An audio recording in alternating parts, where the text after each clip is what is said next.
தமிழில இருந்து கன்னடமும் மலையாளமும் அதிக செல்வாக்கோடு பிரிந்தது அப்படின்னு எடுத்துக்கலாமா?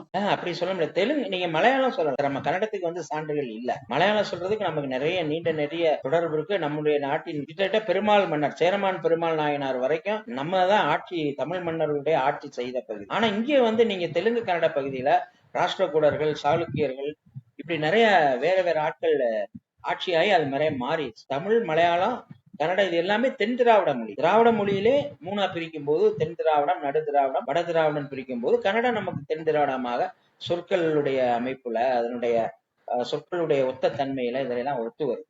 அப்ப அவங்க அந்த அடிப்படையில தான் அது நமக்கோட சேர்ந்து வரும். மற்றபடி இங்க இருந்து அங்க போனது நம்ம வந்து ஒரு அறிவியல் பூர்வமா வந்து சொல்றது சிரமம். அது நேரடியாக நம்மளிடம் பிறந்ததுன்னு சொல்ல முடியாது.